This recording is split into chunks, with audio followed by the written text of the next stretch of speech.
Sentilles, her journey to motherhood began when she and her husband Eric fostered a newborn baby with hopes to have the opportunity to adopt the child.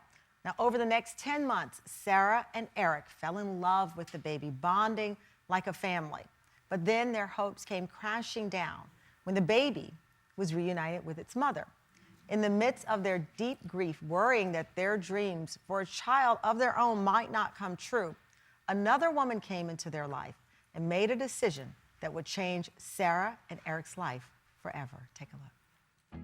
Being a mom meant the world to Nicole Fourtner. She was 18 when she unexpectedly became pregnant, and her journey as a young single mom began full of joy and struggle.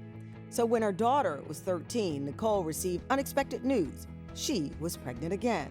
It was a very huge shock. Having more than just my daughter wasn't in the cards for me. But she knew being a mom had to be a dream for someone else.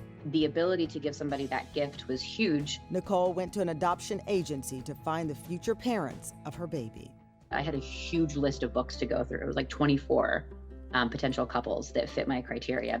My mom was reading the books with me, and she read their book first and immediately went, "This is your couple." The book belonged to Sarah and Eric, and their dreams of parenthood came true.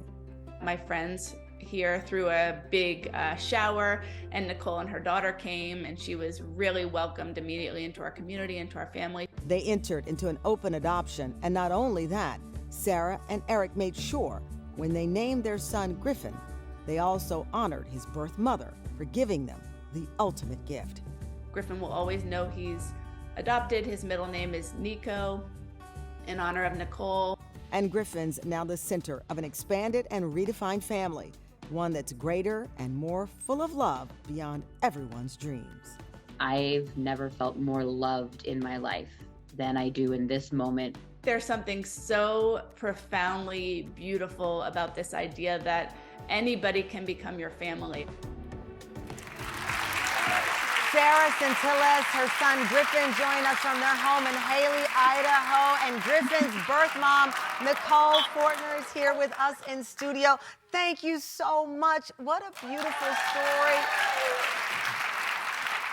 Nicole, I read that you got down on one knee and you asked Sarah and Eric to be the parents of the baby that you were carrying. I did. It's like a ceremony. It was. I felt it was important. When we were at the first adoption meeting, where I was introduced to them, I was so in the moment. And so then as soon as they left, I went, wait, I need them back. I need to tell them who they are to me. And so we arranged for a second visit. And when they showed up, I knew it couldn't just be a quick. So you got down and proposed. So I got down, I got a pacifier in the shape of a ring, and I asked them if they would be the parents to my little boy or little girl. Oh, so. Sarah, this is so beautiful. You went all in on embracing Nicole, the baby shower, all of it. How or why, what was it that told you that the open adoption and handling it this way was the right way for you and your family? Well, first of all, Nicole is amazing, and so it's very easy to welcome her into our lives. She's such a light and a generous, amazing human being. But also because we recognized that we needed to do what's best for Griffin. And Griffin has more than one mother. He has Nicole and he has me.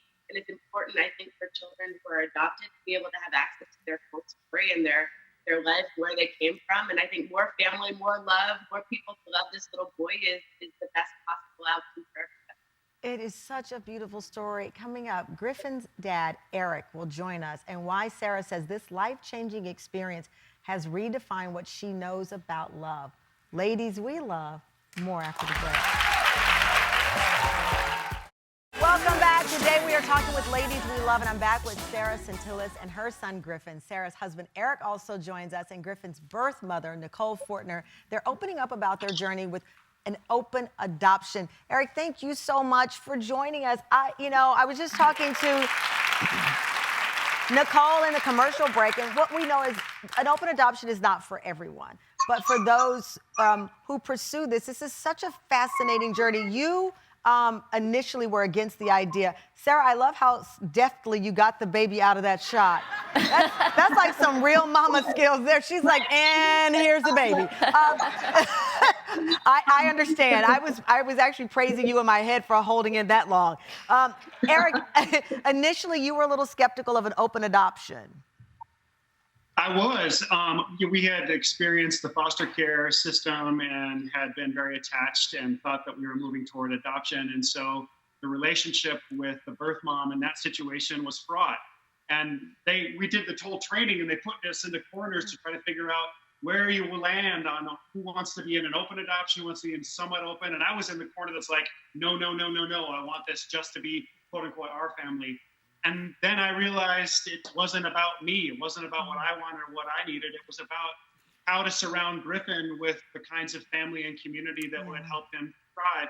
And then we met Nicole, and it was absolutely abundantly clear we wanted to be in relationship with her as his birth mom forever, forever, forever. I love that. Sarah, you wrote an article for The Atlantic on your family's journey. You wrote, "People told me that a parent's love is different from any other kind. Now I know better." What did you mean by that? I think there's this story that we tell, and that we were told a lot as we're trying to decide whether we wanted to become parents, that you never know love like you know once you have a child. I think that's a lot of times associated with giving birth to a child, having a child of your own in that kind of genetic material way. But I think actually when we became foster parents and then when we became adoptive parents to Griffin, we did feel our hearts expand. Yeah. And I think what it showed us is that Eric's gonna. I think what it showed us is that your hearts can expand for anything. Our hearts expanded for 2 strangers and for 3 strangers and for 4 strangers. And that shows us that it's possible to love our enemies. It's possible to love a refugee. It's possible to love our neighbors. It's possible to love who we disagree with. It's possible to love the earth. I love that sentiment. I love it. I was raised by my stepdad, and I tell people that was the dad God meant for me to have. So I know you all have a toddler who is running around, so I'm going to let you off the hook before he pulls the internet cord on us. Congratulations on, look, he's peeking, he's behind you. I told you he was going to pull the show. All right, we're out of here before Griffin says bye-bye. We love you guys, ladies, we love, thank you, Griffin.